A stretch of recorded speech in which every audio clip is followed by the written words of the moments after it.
Dollar General is the largest discount retailer in the United States by the number of stores, which is 19,147 stores located in 47 US states and only one store in Mexico as of March 2023. The revenue is growing every year, which is the thing that every investor wants to see, and the cost of goods sold and SG&A are growing naturally with the revenue. The number of stores is growing every year, which explains the revenue growth. But I noticed that the company is adding around 900 new stores every year, which is of course a great thing for them achieving that.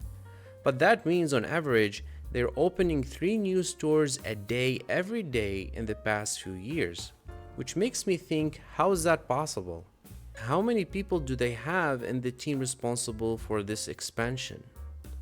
At the same time, the company opened its first store in Mexico this year, and if that store was successful, then most likely they will open more stores there.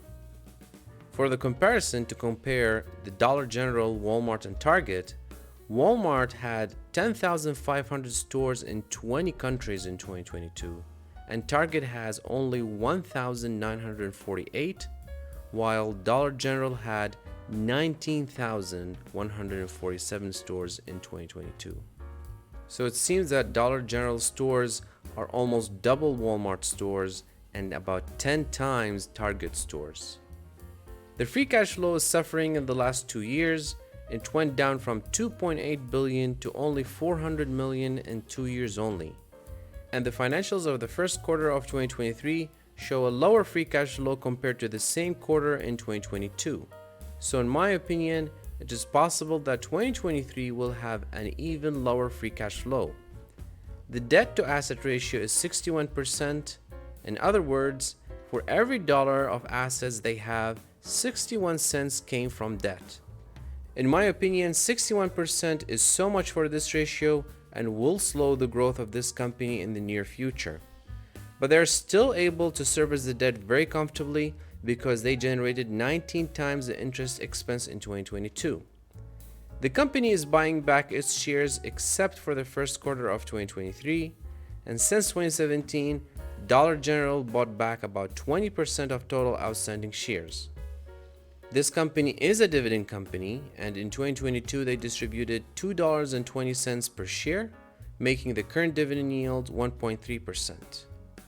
Now let's talk about forecasting 2023 numbers and find the intrinsic value. In my opinion, 2023 revenue will be about $42 billion, and I'm using the total assets to the revenue ratio.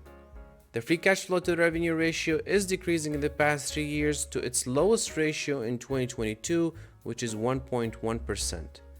This graph shows in orange the free cash flow to compare it to the total revenue in blue. I'm usually conservative with the forecast, but in my opinion, this could be an exception, and we can assume that the free cash flow to revenue ratio in 2023 will be 3.2%, which is the average of the last 2 years. This will give us about $1.3 billion total free cash flow, dividing it by the number of outstanding shares, discounting it by 2.5% because we're halfway through the year, and using 5% return on investment. In my opinion, the intrinsic value of the stock is $119, which makes the stock overvalued by 37%. I'm really curious to know what you think about this specific analysis and the direction of this stock. If you think there is anything useful in this video, please consider subscribing to the channel to motivate me to make more videos.